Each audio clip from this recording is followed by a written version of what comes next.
Hello, 11th grade class. It's Mr. Pioric again. I'm in a t-shirt today just to throw you off a little bit and keep you on your toes. Uh, this is one of my boxing gloves. I'm the boxing gym is closed right now, as you could imagine, but these are ones I'd use at the boxing gym. This itself is on my right hand. I've used this to punch someone in the face before. Uh, just a little picture of my life. Why am I showing you my boxing gloves? Well, Ernest Hemingway was into boxing. He was like a manly man, liked to do boxing and fight people. He loved bullfights. He loved deep sea fishing and big game hunting. I told you some of that before, but he was kind of a macho dude. It's gotten him a little bit of criticism these days. Some people think his writing is too masculine, maybe even sexist, doesn't pay attention really to women. So I think some of that might be fair, but I also think he's an amazing writer, and he has some good portrayals of women as well. But anyway, we're going to talk a little bit today about his short story, Soldier's Home. I had you read it last night and do some questions on it. I want to point out some quotes to you about it. So here's what you should do. You should open up the Soldier's Home story. So get the document open so that when I tell you to look at a page, you can look at it with me. And that way we can analyze some of the text. I can tell you a little bit about Hemingway and stuff you'd want to notice about this story. So I would say I would wait for you, but what you can do is just pause this video until you have the Soldier's Home file opened up. And I would probably, I guess you don't have to have the video showing where you're hearing me. You could just have the story up. But if you want to do a split screen where it's me on one side and the story on the other, then that would work too. All right. So make sure you stay tuned throughout the whole thing. I did say in my announcements for today that I would tell you a little bit of a spoiler for the next story, which is Hills Like White Elephants, because there's something that you might not be able to figure out about that story that normally I would talk to you about. It might help you answer the questions that are up there, and also gives you a reason to watch my whole little video today. All right, so Soldier's Home. Hopefully by now you have at least paused me, playing me again, and you have it open. I want to talk to you about some quotes there. So first things first, let me have you turn to page 2. Actually, yeah, page 2. So we got this guy Krebs. Krebs has just returned home from World War I, and he is having trouble breaking back into the world. And I want to read a quote that kind of showcases this. Now, once again, when I introduced Hemingway, I talked about how he kind of represented these people that were coming back from the war that were having trouble getting reassimilated to life, or were disillusioned from the war. So let's take a look at how this is obviously true about Krebs as well. On page 2, it talks about him trying to get back into the swing of things in town.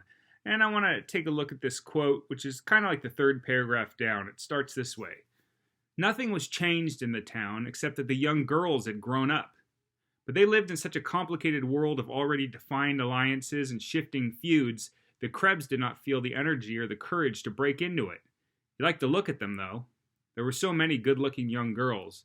Most of them had their hair cut short. When he went away, only little girls wore their hair like that, or girls that were fast. Couple things. Number one, we have this idea of him coming into a world of already defined alliances and shifting feuds. Meaning when he got back into town, all these people had stuff going on that he didn't know about. Years had passed, and he was out of the loop as far as what was going on. We can look at this as kind of like a microcosm or a smaller example of what's going on in the world or in the country all over the place for these people returning from the war. They're returning to a world that is somehow different than the world that they left, and they don't know what to do with themselves. We also see the emerging modern age here a little bit when we have this thing of the girls, where it said that most of them had their hair cut short. For some of you that know about the 20s and know about flappers, they had the bobbed hair where it would come down here often. They'd cut it short. This was new, and it was thought to be a lot more boyish. It was kind of actually pushing some gender boundaries, and at the time was a little bit scandalous for some people, but definitely was a new modern look, and he's encountering that for the first time. So it shows this idea of the soldier trying to reacclimate to what is now a modern, changing world. And that's an element of a lot of what Hemingway does. But I'd like to now get a little bit more into Hemingway's style. And I have a piece of paper. What does it say? It says Hemingway's style. I'm doing this on Photo Booth. Does this look backwards to you guys? Hopefully not. Hopefully it'll shift. Okay. First thing I want to talk about for Hemingway's style, a big famous thing is this one right here.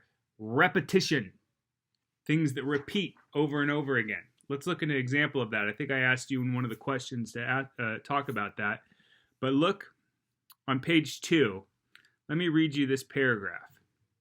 When he was in town, their appeal to him was not very strong. He's talking about the girls here. He did not like them when he saw them in the Greek's ice cream parlor. He did not want them themselves, really. They were too complicated. There was something else. Vaguely, he wanted a girl, but he did not want to have to work together. He would have liked to have a girl, but he did not want to have to spend a long time getting her. He did not want to get into the intrigue and the politics. He did not want to have to do any courting. He did not want to have to tell any more lies. It wasn't worth it. He did not want any consequences. He did not want any consequences ever again. He wanted to live along without consequences. I mean, already there you're hearing me go, he didn't want any consequences. He didn't want any consequences ever again. He wanted to live along without consequences. You're like, why is he repeating these words and phrases so often?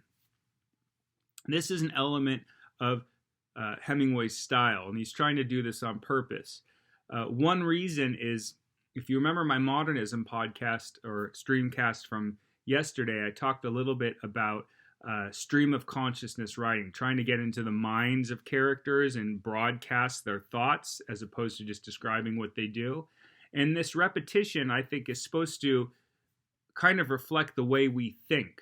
Usually, if we think about what we have to do today, we don't think in a linear kind of story pattern. We just have a swirl of thoughts in our brains. And this is similar. He's like, I want a girl, but there's too many consequences. Yeah, but I do want one, but the consequences. So we're kind of stuck in that kind of swirl of Krebs's brain.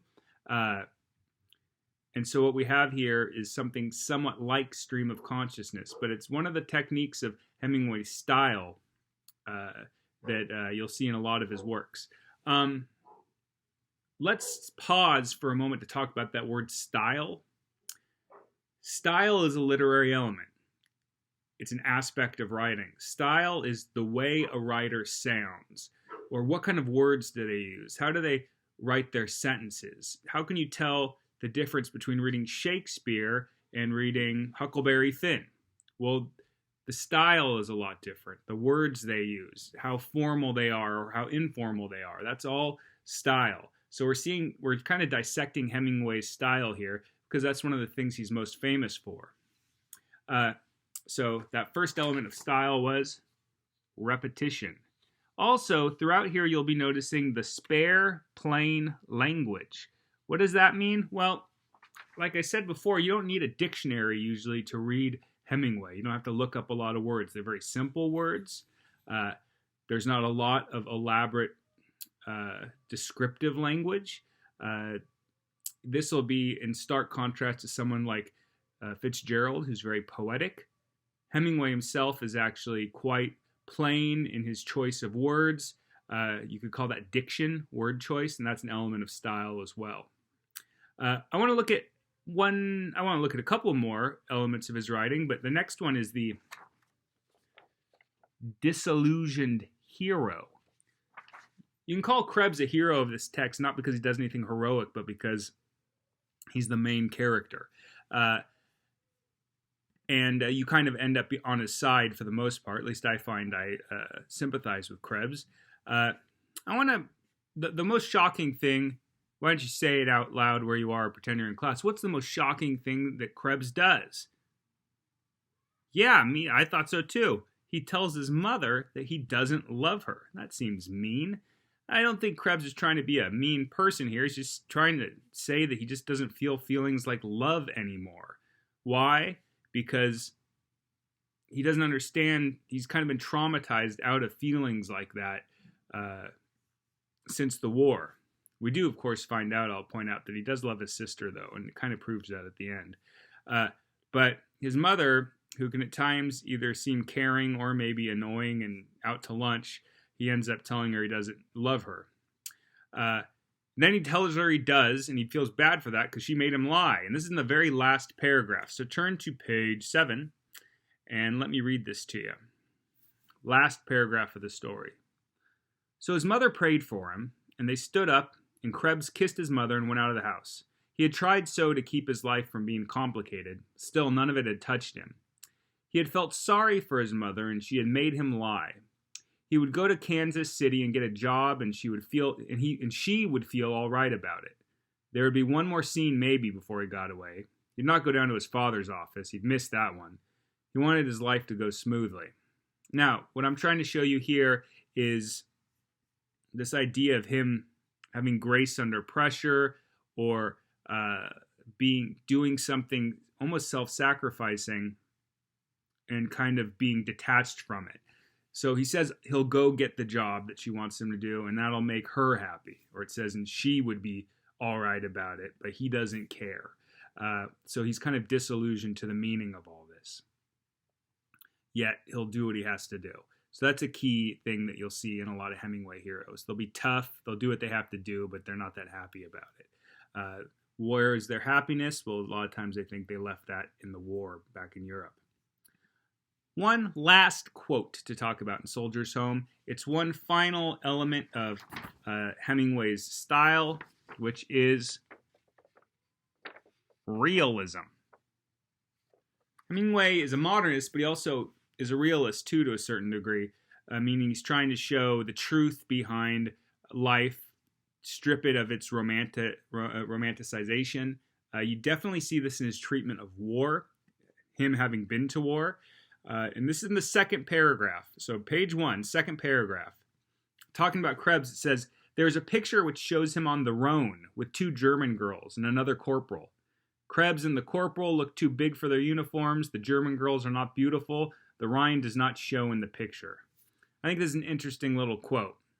What it shows is, normally if you think of the hero showing a wartime photo when he was back in some exotic place in Europe, you might see him with his arms around some beautiful local girls with a beautiful landscape in the background. And at first you almost think of that when you have the first sentence that says there's a picture which shows him on the Rhone, the river, with 2 German girls and another corporal. You could picture that in your mind as this romantic image. But then it says, but Krebs and the corporal look too big for their uniforms. Their uniforms don't even look that good on them. The German girls are there, but they're not beautiful. And the Rhine does not show in the picture. You can't even really see the river very well. What does this mean? It means you can have these elements of war, this kind of romantic thought of having been a soldier far off in an exotic land, but in reality, it's not that impressive. And this is how, in reality, he's being a realist.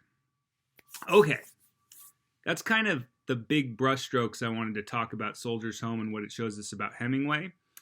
Today you'll be reading a very short and fast read in Hills Like White Elephants. Can be a little confusing, not because of his language, because you don't know what the heck they're talking about. The reason you might not know what they're talking about is another element of his style, which is subtext. Subtext, if you think sub like submarine, is stuff that goes underneath the text, meaning that is in the text that you wouldn't have seen. Another way we sometimes talk about is the idea of reading between the lines. What is being suggested?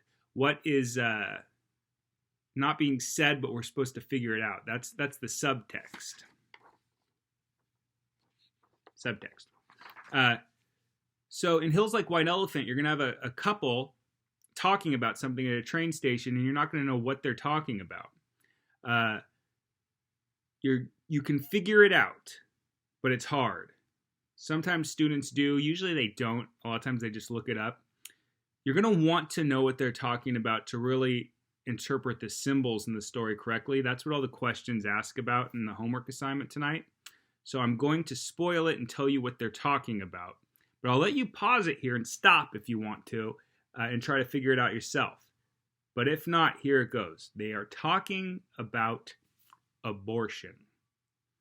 That is the topic they're talking about. They never say the word. It's never that quite clear, but it's widely agreed that that's what the subject of their conversation is. So that should hopefully help you when you're answering the questions. All right, guys, stay safe out there. Email me if you have any questions, and enjoy the Hemingway. Bye.